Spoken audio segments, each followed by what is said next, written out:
নাই, কেননা তোমরা যে স্টাইলে এসেছো আমরা এটা অভ্যস্ত না।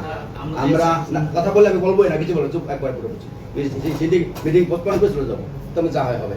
আপনারা আমাদের সন্তানের মতো দেখেন, আমরা বিশ্বাস করি যে আপনারা এটা অনুগ্রহ করে এটা দেখবেন এবং শিক্ষার্থীদের যে দাবি সেই দাবিগুলো আপনারা অবশ্যই বাস্তবায়ন করবেন, এটা আমরা বিশ্বাস করি। Thank you. এবং এটা আপনাদের পক্ষ থেকে এটা আশ্বস্ত হতে চাই। অবশ্যই তোমাদের সাথে আমরা কিন্তু আমাদের ছাত্র, তোমাদের ভালো তো আমরা সব সময় চাই। শুরু করতে দাও, আমাদের দাবি নিয়ে আলোচনা করতে দাও। হ্যাঁ, আমরা স্যারের থেকে আমি কিছু বলতে পারবো না, কোনো কিছু কথা আমার বলার নাই, কেননা তোমরা যে স্টাইলে এসেছো আমরা এটা অভ্যস্ত না। আমরা কথা বললে আমি বলবোই না, কিছু বলো, চুপ একবার পুরো মিটিং পোস্টপোন করে চলে যাবো, তুমি যা হয় হবে। এখানে একই মারতে আসিনি, আমি কাজ করতে আসছি। তোমাদের এজেন্ডা আমি নিয়ে আসছি, এরপর এজেন্ডা যদি বাস্তবায়ন না হতো তখন মব করতা। এই মব না তোমার নাই বলতে শুনতে পছন্দ করো, অন্য কিছু বলতে পারতা, এত লোক নিয়ে আসতে পারতা। কোন ওয়ার্ড বলতে তোমাদের বিষয়, আমি কথা বলছি, তুমি কথা বলবো না। তুমি সেখানে তোমার মতো করতে পারতা, কিন্তু আমি এজেন্ডা আনার পরে তোমাদের এতটুকু সম্মানবোধ থাকবে না। আর তোমাদের এরকম করে মানে ঢুকে যাবো রুমের মধ্যে কোনো শৃঙ্খলা ছাড়া, কোনো নিয়ম ছাড়া। আর এবারে বলতেছো আমি এখন কথা দিতে হবে, আমি মিটিং পোস্টপোন করে দেবো। এখন তোমরা যা করা করো, যাও। না করো, অসুবিধা নেই। স্যার আপনি যদি আমাদের আমি মিটিং পোস্টপোন করবো, আমি অবশ্যই করবো। আমরা 2 ঘন্টা ছিলাম। না থাকো, 2 ঘন্টা থাকো, অসুবিধা নেই, থাকো, সারাদিন থাকো। আমি বললাম যে আমি এজেন্ডা করেছি, এরপর তোমার কেন এটা নিয়ে এজেন্ডা বাস্তবায়ন না হতো তখন বলতাম। আমরা তো জানি না, আমরা আসলে কেন তোমার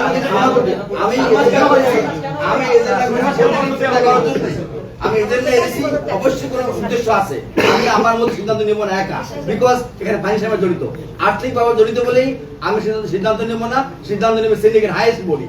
এরপরে তোমার সেই সময়টাকে দিলে না, তোমরা এসে শুরু করলে। 4 মাস তো সময় দেয়া হয়েছে স্যার। যাও গে স্যার, আর 4 মাস আমি কি করব? আমি ছিলাম তখন, আমি ছিলাম। না না, এটা বললে হবে না। আমি 4 মাস করে না, আমি 4 মাস আমি আজকে এজেন্ডা এনেছি, আজকে এজেন্ডা তুমি সিদ্ধান্ত নিতে হবে। আর 4 মাস কথা বলছিলাম, আপনি ছিলেন অবশ্যই। চেয়ারটা ছিল স্যার, চেয়ারটা ছিল তাকে ট্রেজারার তো ছিলেন। ট্রেজারার ছিলেন। মিটিং ছিল আমরা দেখতেছি এবং স্যার হল বলে দিয়েছে স্যার, এখন পর্যন্ত ওরা বাইরে যায় না স্যার। বললে নেই, পদের ডিউটি দেখছে। তোমরা আমাদের ছাত্র, আমরা শিক্ষক। এই ঢাকা বিশ্ববিদ্যালয়ের মান মর্যাদার সাথে তোমরাও জড়িত, আমরাও জড়িত। এখানে যদি আজকে একটা মবের জন্য আমাদের সাথে তোমাদের সাথে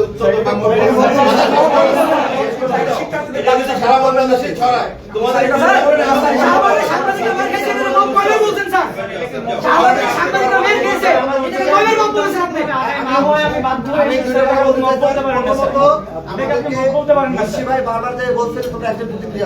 সবাই যাবো, সবাই যাওয়াটা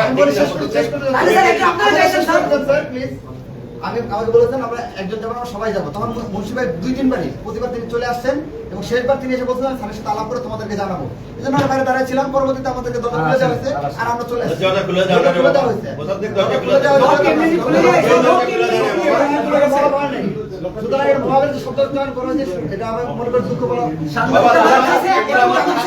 এই যে এতগুলো ক্যামেরা আছে, এরা কারা? এরা কারা? শেষে আপনি সবাই ছাত্র, এরা কারা? বিশ্ববিদ্যালয়ের উচিত দুঃখ মনে নির্বাচিত প্রতিনিধি কানের পর্দা ফুটে দেওয়া হয়, সেটাকে বলে অনাকাঙ্ক্ষিত ঘটনা। আর গণতান্ত্রিক বলে মত। স্যার একটু জানার ছিল স্যার, শাহবাগে যে ঢাকা বিশ্ববিদ্যালয়ের শিক্ষার্থীরা ভিডিও ফুটেজের ভিত্তিতে বাংলাদেশ জাতীয়তাবাদী ছাত্রদল কর্তৃক আক্রান্ত হয়েছে, কানের পর্দা ফেটেছে, এটা কি আপনি জানেন? এটা কি মব ছিল? এটা কি মব ছিল স্যার? এটার জন্য অলরেডি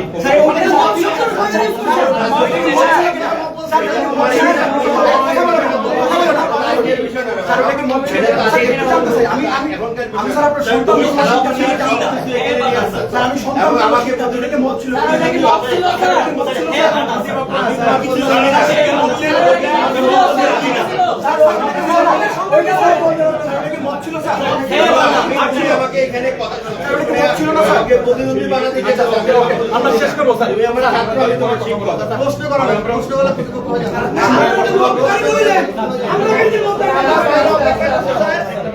চলো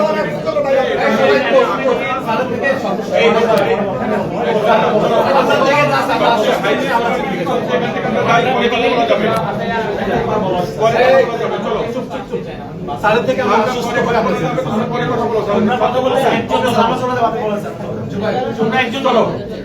আর কেউ কথা বলবো না এখন। স্যারের থেকে আমরা সর্বশেষ আশ্বস্ত হয়ে আমরা যেতে চাইছি। আমি বক্তব্য বলছি, আর নতুন কিছু বলেন। আমি সিদ্দিকের এজেন্ডা বক্তব্য করছি, এজেন্ডা আলোচনা হবে। এই তো বলে দিলাম, আমি বলে দিই। বারবার তো এক কথা বলতে পারবো না। তোমরা হয়তো একজনের কথা বলে পাঁচজন বলতে পারো, আমি পাঁচজন বলতে পারবো না। সবাই মিলে দেখি আমাদেরও বলো আর্থিক বিষয় ধরে 55% শিক্ষার্থী অনাবাসিক। আমাদের অনাবাসিক শিক্ষার্থীর জন্য দেন না সেই জন্য কথা বলো, অন্য জনের অন্য এইটাই স্যার, শনিবারে আমাদের 55% অনাবাসিক শিক্ষার্থীদের জন্য শনিবারে আমি কি বলেছি এজেন্ডা বক্তব্য চালু বলছি? হবে কিনা? তাহলে আমাদের আবার স্যার, শনিবারের বাস ট্রিপটা চালু হবে কিনা? আমি এজেন্ডা আনছি, আলোচনা হবে। স্যার, আমাদেরকে আশ্বস্ত করলে ভালো। আমি আলোচনা করতে পারছি না। আমরা আশ্বস্ত হতে চাই যে স্যাররা যেহেতু ওনারা এজেন্ডায় রাখছেন এবং ওনারা যেহেতু 55% শিক্ষার্থী অনাবাসিক, তাহলে আমরা বিশ্বাস করি যে এটা ইনশাআল্লাহ বাস্তবায়ন হবে। কারণ আমরা বলেছি, আমরা সবাইকে এটা আশ্বস্ত করতে চাই যে স্যাররা আমাদেরকে আশ্বস্ত করছেন যেহেতু অনাবাসিক শিক্ষার্থী 55%, এটা অবশ্যই বাস্তবায়ন হইতে হবে এবং যেহেতু আমরা বাজেট নিয়ে এসেছি, বাজেটের কোনো সীমাবদ্ধতা নেই, সুতরাং এটা বাস্তবায়ন হতে যাচ্ছে ইনশাআল্লাহ। সেই জন্য